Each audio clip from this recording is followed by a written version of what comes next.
Hi மக்களே, இன்னைக்கு இந்த வீடியோவில் நம்ம பார்க்க போகிற மூவி சமீபத்தில் ஓடிடி ப்ளஸ்ன்னு சொல்லக்கூடிய ஓடிடியில் ரிலீஸ் ஆகியிருக்க சல்லியர்கள் படத்தோட விளக்கம் தாங்க. அதுக்கு முன்னாடி நம்ம சேனலுக்கு நீங்கள் இப்போ தான் ஃபர்ஸ்ட் டைமாக வந்துருந்தீங்கன்னா சப்ஸ்கிரைப் பண்ணிவிட்டு பக்கத்தில் இருக்க பெல் ஐக்கானை கிளிக் பண்ணிக்கோங்க. சரி வாங்க மக்களே, வீடியோக்குள்ளே போகிறோம்.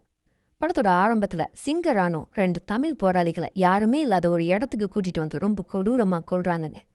அங்கே கட் பண்ண கடலுக்குள்ள ஒரு போட்டில் 2 பேரும் மருந்து பாக்ஸோட யாருக்கோ காத்துக்கிட்டு இருக்காங்க. கொஞ்ச நேரத்திலே இன்னொரு போட்டில் ஆட்கள் வந்து அந்த மருந்தை வாங்கிட்டு போகிறாங்க. இவங்க ஏன் இந்த மருந்தை வாங்கிட்டு போகிறாங்கன்னா, சிங்களத்தில் போர் ஒன்று நடக்க போகுது. அதில் அடிப்பட்ட ஆட்களுக்கு மருந்து ஓடத்தான் வாங்கிட்டு போகிறாங்க. இப்போ அப்படியே இந்த போர் எப்படி ஸ்டார்ட் ஆச்சுன்னு ஒரு ஃப்ளாஷ்பேக் போகிறாங்க. இல்லாதத்தீவில் பூர்வ குடியிருந்த தமிழ் மக்களை விட்டுட்டு ஆங்கிலேயர்கள் சிங்க மக்கள் கிட்ட அந்த தீவை கொடுத்துட்டு போயிட்டாங்க. அதுக்கப்புறம் தமிழ் மக்கள் ரொம்ப கொடுமைப்படுத்தி அவங்களோட உரிமையை படிக்க ஆரம்பிச்சிருக்காங்க இந்த சிங்க மக்கள். இதை பார்த்து பொறுக்க முடியாத கரிகால்னு ஒருத்தன் ஒரு படையை உருவாக்கி அதுக்கு தலைவனாகவும் மாறான். அந்த படைக்கு தமிழ் மக்கள் படைன்னு பேர் வைக்கிறாங்க. அதுக்கப்புறம் சிங்க பிரதேசம் தமிழ் பிரதேசம்னு பிடிச்சிக்கிறாங்க. இவங்களுக்குள்ள அடிக்கடி சண்டை நடந்துக்கிட்டே இருக்குங்க. இந்த சண்டையில் அடிபடுறவங்களுக்காக போருக்கு சண்டைக்கு போகிறவங்க கூட மருத்துவ உதவிக்கு கூட ஒருத்தர் அனுப்புவாங்க. போர்க்களத்துக்கு பக்கத்திலே பங்கர் வச்சு அடிபட்டவங்களுக்கு உதவி பண்ணுவாங்க. இது மட்டும் இல்லாமல் தமிழ் பிரதேசத்துக்குள்ள இராணுவ மருத்துவமனை வச்சிருக்காங்க. இப்படி 3 பிரிவா வேலை செய்கிற இவங்களுக்கு பேர் தான் சல்லியர்கள். அப்படியே கட் பண்ணா சிங்க பிரதேசம் தமிழ் பிரதேசம் எல்லை பகுதியில் 2 இராணுவமும் சண்டை போட ஆரம்பிக்கிறாங்க. இதில் தமிழ் இராணுவம் சிங்க இராணுவ சோல்ஜரை சுட்டு கொன்னுடுறாங்க. சண்டை முடிஞ்சதுக்கு அப்புறம் இவங்க எல்லாரும் செத்துட்டாங்களான்னு செக் பண்ணுறாங்க. ஆனால் சிங்க இராணுவத்தில் ஒருத்தன் உயிரோட இருக்கான். அவனுக்கு உதவி பண்ணணும் இவங்களோட பங்கருக்கு தூங்கிட்டு போகிறாங்க. இவங்களை பொறுத்த வரைக்கும் அடிபட்டு உயிருக்கு போராடுறவங்க யாராக இருந்தாலும் காப்பாற்றணுங்கிற ஒரு கொள்கையோடு இருக்கிறவங்க. அதே மாதிரி இந்த பக்கம் சிங்க இராணுவ அதிகாரி ஒரு ரகசிய மீட்டிங் போட்டு தமிழ் இராணுவ படையை அழிக்கணும்னா அதுக்கு முதல்ல இந்த மருத்துவ குழு அழிக்கணும்னு முடிவு பண்ணி இவங்களோட பங்கஸை வான்வெளி தாக்குதல் நடத்த முடிவு பண்ணுறாங்க. இப்போ சிங்க இராணுவம் தாக்குதல் நடத்துகிற விஷயம் தமிழ் இராணுவத்துக்கு தெரியுதுங்க.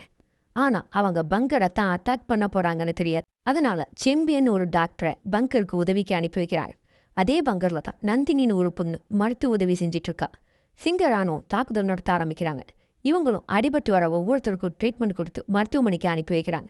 அப்போதான் சிங்க இராணுவத்துலேருந்து ஒருத்தர் அடிபட்டு வர அவனுக்கு ட்ரீட்மெண்ட் கொடுத்துருக்காங்க. அப்போ செம்பியன் நந்தினி கிட்ட நீங்கள் எப்படி இந்த இயக்கத்தில் சேர்ந்தீங்கன்னு கேட்குறான். அப்போதான் நமக்கு நந்தினியோட ஃப்ளாஷ்பேக்கை காட்ட ஆரம்பிக்கிறாங்க.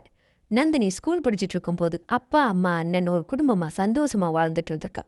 நந்தினியோட அப்பாவும் அண்ணனும் தமிழ் மக்கள் படைக்கு உதவி பண்ணுறதுக்காக தன்னோட ஊருக்குள்ளே இருக்கிறவங்க கிட்ட இருந்து ரத்தம் கலெக்ட் பண்ணிட்டு இருக்காங்க. இதை தெரிஞ்ச சிங்க இராணுவம் நந்தினியை தவிர மிச்சம் எல்லாரையும் சுட்டு கொன்னுடுறாங்க.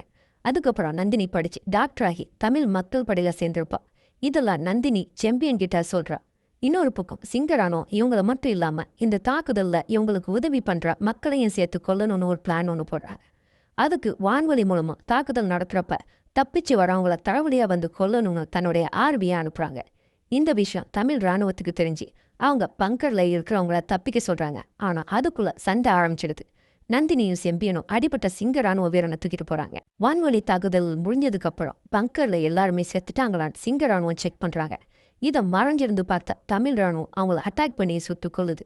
இன்னொரு பக்கம் நந்தினிக்கு மருத்துவ குழுவில இருந்து கால் பண்ணி ஒரு எமர்ஜென்சின்னு சொல்லி திரும்பவும் சண்டை நடக்கிற அந்த இடத்துக்கு போக சொல்றாங்க. செம்பியன் அடிப்பட்ட சிங்க இராணுவ வீரனை தூக்கிட்டு போறான். அந்த சிங்க இராணுவ வீரன் முன்னாடி நடந்த ஒரு விஷயத்த நினைச்சு பார்க்கறான். அது என்னன்னா, இவன் தமிழ் இராணுவ மருத்துவ குழுவோட மருத்துவர்களை சுட்டு கொண்டு இருப்பான். இப்போ அவங்கள ஒருத்தனையே நம்மளை இப்படி காப்பாற்றுறானேன்னு நினைக்கிறான். அப்படியே கட் பண்ணா சில நாட்களுக்கு பிறகு இந்த சண்டையில ஒரு தமிழ் இராணுவ வீரன் இறந்து போயிருப்பான். இப்போ அவனோட காதலி தமிழ் மக்கள் படைக்காக தமிழ் இராணுவ படையில சேர்ந்து சண்டை போடுற மாதிரி இந்த படத்தை இங்க முடிக்கிறாங்க. இந்த படத்து மூலமா நமக்கு தெரிய வர்றது என்னன்னா, நம்ம போர்ல சண்டை போடுற தலைவர்கள் வீரனைத்தான் நமக்கு தெரியும். ஆனா அதுக்கு பின்னாடி நமக்கு தெரியாத இந்த மருத்துவர்களை நமக்கு தெரிய வைக்கணும்னு முடிவு பண்ணி இந்த படத்தை எடுத்திருக்காங்க. எப்படி இருந்துச்சு என்னுடைய விளக்கம்? பிடிச்சா லைக் பண்ணிட்டு பக்கத்தில் இருக்க பெல் ஐக்கானை கிளிக் பண்ணிக்கோங்க. அடுத்து ஒரு சூப்பரான வீடியோவில் உங்களை சந்திக்கிறேன். டாடா, பை பை.